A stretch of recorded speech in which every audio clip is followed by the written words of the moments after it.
Everybody, Chris Cole here, and today I want to talk about the swing plane and why it matters to me and why it should matter to you as well. Now, there's a lot of opinions on what people should and shouldn't do with their swings, and that's great. There's a lot of content and a lot of things to be learned, but we must remember the real reason why we make any changes, and that's to make the ball perform better on the golf course. To do that, you have to start to pay attention to the ball flight, acknowledge it, recognize it, start to see patterns. The sooner you start to learn the language of your ball flight, it's much easier to relate that to any swing changes or even justify swing changes. Now, let's turn it back on my game. And for those of you who are unaware, I'll share with you some of the issues I have on the golf course. I have two misses. First miss almost comes every time in order like this. It's a little push right to the target. Okay? And as the round progresses, I will try to fix that. And that push eventually becomes a hook. So, knowing that, what can I pay attention to in my golf swing that can affect that? Well, first things first, we have to pay attention to club face and path, okay? Now, assuming I'm hitting the middle of the club face, that's one of the earliest ball flight laws you have to pay attention to is centers of contact, but assuming that's hitting it quite nicely, we can tick that one off and move on to the next one. Well, club face, okay, for a push would be as follows. If you could imagine a target line and the club face pointing at the target line there, 0.0 degrees is straight at the target here.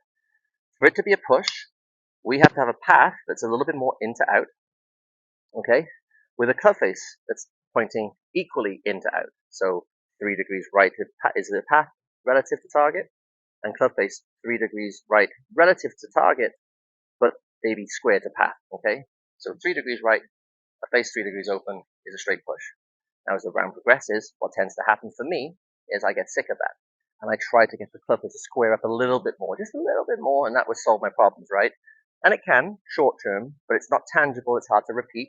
And what tends to happen is that face suddenly starts to square to target.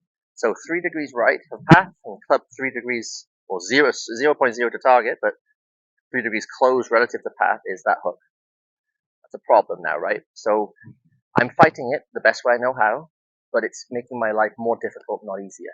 So then I go after the round to the range, after the round to the range, and start to work on some things in my setup that could change that. Because instead of fighting something head on, it's much easier to find the root of the problem.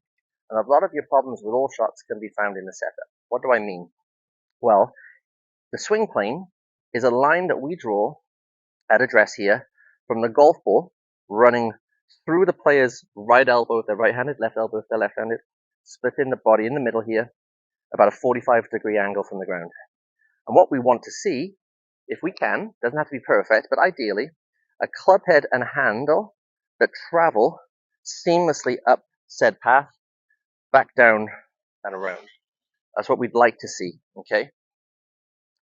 So our setup's important to create angles and maintain angles. Now I'm 6'2". I'm tall. If this relates to you, I'm sure you can see some content in this as well. It's very easy for me to stand up to a golf ball. Stand nice and tall, okay? Well, what happens is once that handle gets up too tall, the club wants to come under early and swing out to the right here. Okay, that makes my swing plane a little bit too vertical. So if I'm going to stay on that angle that I've already described, I need to create more rotation in my swing. Very easy to just say swing left, but we have to create a landscape in which that can happen. So what I want to do for myself to help my life, and hopefully your lives too, is create a setup in which that can thrive. So at my address position, I try to let the handle sit down a little bit lower, maybe belt buckle. Definitely not lower than that, but definitely not above that either. And what that does is my arms now can hang straight down under my chin, and the toe of the club may even be a little bit elevated here. That's really good for the aerodynamics of woods, especially driver. And then once I'm in that position, okay, it's very easy for me to take it back with the club head a little bit more in front of the hands on the way back, setting beautifully here, and more importantly, exiting more around the corner. Because I'm creating a flatter angle here, it's much easier to stay on plane through the release. So let me see if I can demonstrate a three-wooder here, see if I can create those angles. So handle low, belt buckle, okay, weight nice and neutral, good setup, good posture. Let's try to stay on plane.